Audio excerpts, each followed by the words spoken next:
Dávno vím, že není všechno zlato, co se cpití, že i bez práce jsou koláče a dobrý živobytí, že když si táhnou dámou, měl bych mít dobrý krytí, že ráno bejvá líbí, když je večer všechno zbytí. Taky vím, že mrtvá kráva dá se ještě dojit, že když si dobrý listí, musím taky dobře hnojit, že nejlepší je příjemný s tím užitečným spojit, ale s krátkejma nohama může daleko dojít.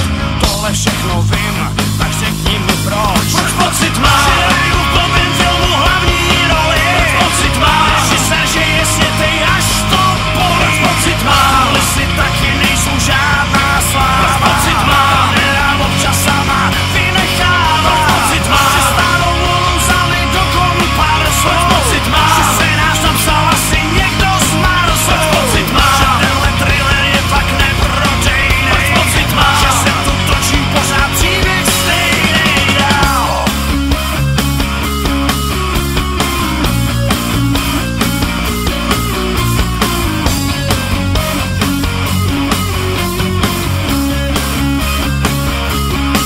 Dávno vím, když lese kácí, tak kolem lítají třísky, že když idiot má funkci, měl bych radši držet pisky, že když ke zkratu dojde, nesmím hrabat na pojistky, že stejně velký porce často mají rozdílný misky. Taky vím, že čísla stejný se často jinak sčítaj, že i tam, kde nemají nic, často velký prachy lítaj, že to bejvá sranda, aspoň občas to tak říkaj, ale zpravidla jen ty, co si moc často nenaříkaj. Tohle všechno vím, tak řekni mi proč. Proč pocit mám, že hraju v blbým filmu hlavní roli? Proč pocit mám, režisér, že je snětej až to bolí? Proč pocit mám, lisy taky nejsou žádná sláva? Proč pocit mám, nedám občas sama vynechává? Proč pocit mám, že starou volu vzali do komparsu? Proč pocit mám, že se nás napsal asi někdo z Marsu? Proč pocit mám, že tenhle thriller je fakt neprodejnej? Proč pocit mám, že se tu točí pořád příběh stejnej dál?